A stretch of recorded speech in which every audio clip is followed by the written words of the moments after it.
Fred Heinrich Blume, or Fred H. Blume, as he referred to himself, was a German-born American attorney and judge. He served as a justice of the Wyoming Supreme Court for 42 years, from 1922 to 1963, and by himself translated from Latin into English the Codex Justinianus and the novels, two parts of the Corpus Juris Civilis. Early life. Friedrich Heinrich Blume was born in Windsor, Germany. In 1887, at the age of 12, Blume immigrated by himself to the U.S. He joined his elder brother, Wilhelm, who had already immigrated to Elgin, Illinois. 5 years later, Fred set off on his own, intending to work in Kansas as a farmhand. However, he fortuitously stopped in Audubon, Iowa, where a German-speaking attorney hired him as an office assistant and let him live in a back room of his office.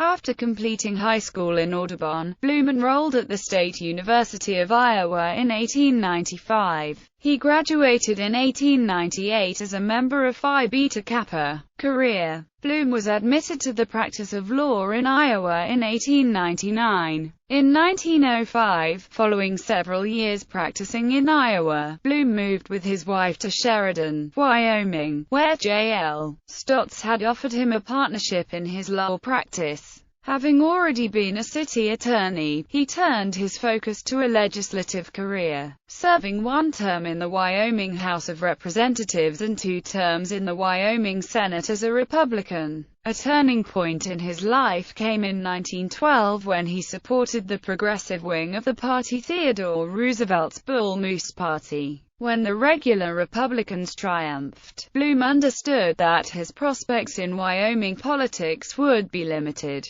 Years later, Blume wrote about the day after the election. "I decided on that day that I would quit politics and spend the time which I had devoted to it to something else." Blume read extensively about the history of Western civilization. He became especially interested in Roman law and started building an extensive library that eventually would amount to approximately 2,300 volumes. In 1921, he was appointed to the Wyoming Supreme Court, on which he would serve until his retirement in 1963. He served as Chief Justice during 3 periods: 1927 to 31, 1937 to 39, and 1945 to 47. He also became a Mason. Translation efforts. In 1919, while developing his library, he learned that there was no English translation of either the Theodosian Code or the Code of Justinian.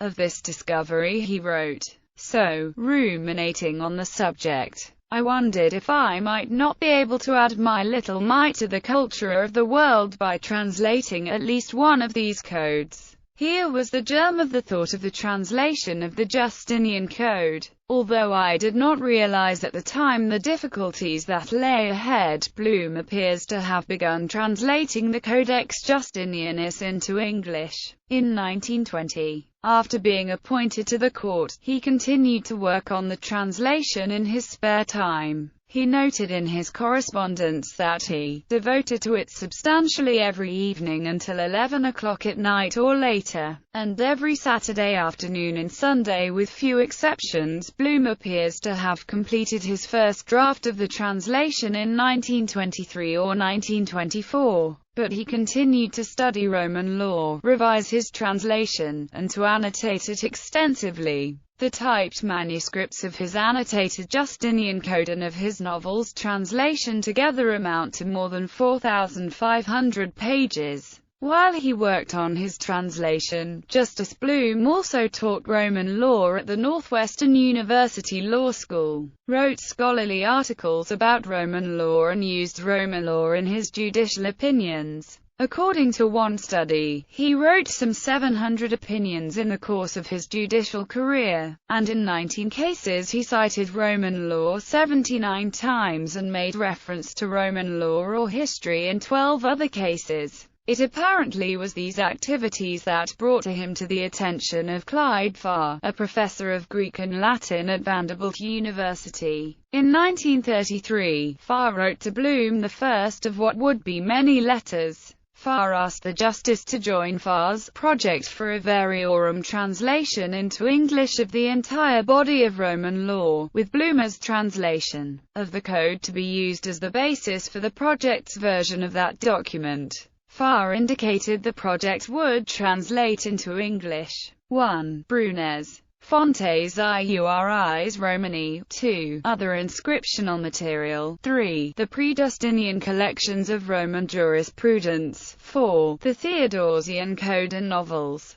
5. Other pre-Justinian legislation, 6. The Corpus Juris Civilis, 7. The most important legal materials culled from classical authors such as Cicero, Pliny and Aulus Gellius, 8. Papyri material, and ancient Roman statutes. In 1938, Blume addressed the Riccobono Seminar on Roman Law, a law society meeting at the Catholic University of America, founded by Salvatore Riccobono on the Code of Justinian and its value. By 1939, Blume ceased work on the code translation as his hopes for publication fade. However, in 1943, Farr renewed contact with Blume and revived a scaled-down version of the translation program to be called the Corpus of Roman Law. Justice Blume sent Farr a draft of his annotated Justinian Code and the novels, which proved extremely valuable for Farr and his assistants in translating the Theodosian Code and novels. In the first Theodosian Code draft that Farr mailed to his editorial consultants in 1944, he wrote of Blume's Justinian's Code translation that it was of much higher quality than anything else that has been done in this field. We are finding both his translation and his notes invaluable in the interpretation of many difficult and obscure passages of the Theodosian Code. Blume also acted as an editorial consultant for Farr's project and sent him in his own translations of part of Book X and of Books XIV 16 of the Theodosian Code, which proved very helpful. The Theodosian Code translation was published in 1951 by Princeton University Press's first volume in the Corpus of Roman Law series. Blume is specially noted by Farr in preface.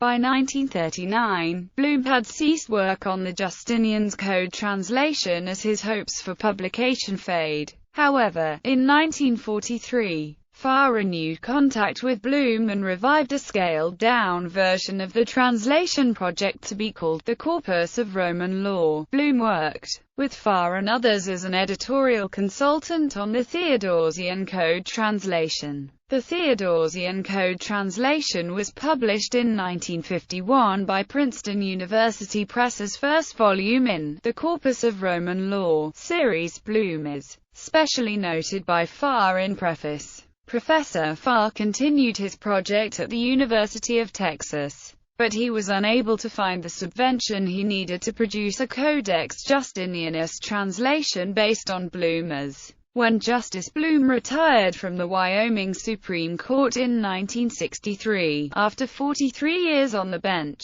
the Annual Survey of American Law called him the last of that line of judicial giants, famed in American legal history, who moved west in the vanguard of civilization, helped mold the jurisprudence of the youthful states, and injected into the mainstream of American law the sprightly breeze of a Farvonian current. Posthumous publication. Justice Blume died at age 96 in 1971 with magnum opus unpublished. However, in 2007 the annotated Justinian Code, the novels, and his Riccobono Seminar address, the Code of Justinian, and its value, were published at the University of Wyoming College of Law website. A second edition, containing numerous additions and corrections, was published in 2009. In late 2015, the Cambridge University Press is scheduled to publish a collective English translation of Codex Justinianus that uses Justice Blume's translation as its starting point. Writings by Justice Blume, the Roman lawyer, 1922 WYO, bar ASSN, Wahida, 40. Human Rights and Property Rights, 64 U.S. L. Rev. 581. Human Rights and Property Rights and Other Facts in the History of Private Law, 1930 WYO. St. Bar ASSN. Wahida. 67. Legitimation under the Roman Law, 5 Tulane L. Rev. 256. Epitome of the Roman Law, 24 ABA. J. 660. The Code of Justinian, and its value. Argument from Roman Law in Political Thought, 1200 to 1600, 28 ABA. J. 337. Bracton and His Time, 2 WYO. LJ. 43. Contractual Obligations, 1936 WYO. St. Bar Proc. 110.